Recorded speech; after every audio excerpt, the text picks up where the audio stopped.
Ayyee dhaggeeffattootaa fi daawwattoota raadiyoo Arraataa biyyoolessa Oromiyaa amma immoo miseensa waraana bilisummaa Oromoo tokko isiniif affeerree jirra. Aanaa Gidaamii magaalaa Gidaamii keessatti argamna. Magaalaan Gidaamii yeroo ammaa aanaa gandoota hunda dabalatee to'annoo waraana bilisummaa Oromoo jala jira. Kana ilaalchisee akkaataa lolli itti turee fi haala hawaasni fakkaatu waa tokko irraa iyyafachuuf isaaniin affeerree jirra.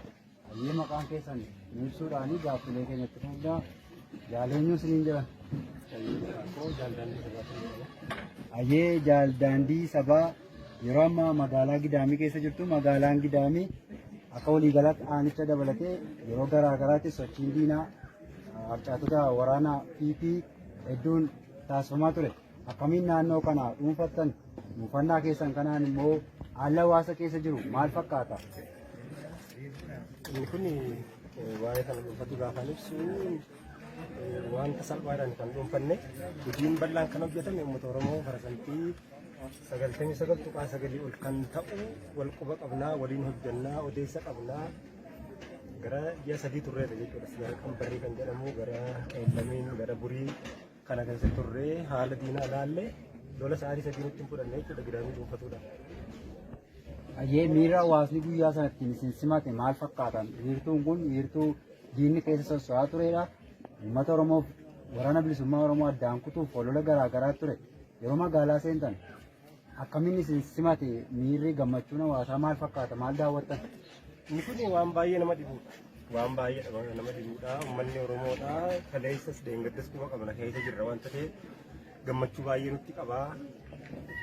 Waan qabnu kennee boo'ee nu simata. Garuu wanti rakkoo ta'e magaalaa keessatti warri magaalaa namoonni tokko karaa ittiin jiru haala miira isaanii gaafa galtu sitti dhagama. Akkaataa fakkeenyaaf gaafa Qeellamiin buqqaafnuuf gaafa Gidaamii buqqaafnu akkaataa dhufaasatti dhufaasnu wallaalee jechuudha.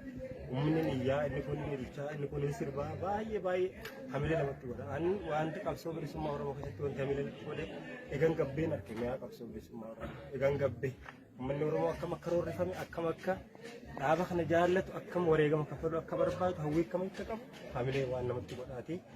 Lola sa'aatii 3 geenyeen aanaa Gidaamii dhuunfanne kun lafti garangallee wanti nama gaddisiisu kaleessa shoorar keessaa akkas nama godhuu nama ajjeesuu nama qaduu hin ajjeefne kun as nu bira jiru warri kadheengadda kadeessa isaan nu dhufaasaa turan uummata Oromoo ajjeesaa turanii nuti dhiifama godhuudhaan kun nu keessatti argamu wanta ta'eef. Egaa onkoloolessaa 31 bara 2021 waraanni bilisummaa Oromoo aanaa Gidaamii seenee as aanaa kana keessatti rakkooleen garaa garaa kan hin jirree fi manni nagaan bahee kan galu wanni mootummaan ololaa ture yoo waraanni bilisummaa Oromoo seene ni baddu ni duutu biyyaa buqqaatu qabeenya keessan akka malee mancaa namummaatti hin galtanii Oromoodhaa fi waraana bilisummaa Oromoo walitti diinessuudhaaf olola siyaasaa fayyadamaa ture guutummaa guutuutti soba ta'uusaa uummannis nutis kan ijaan argine ragaa baanuudha.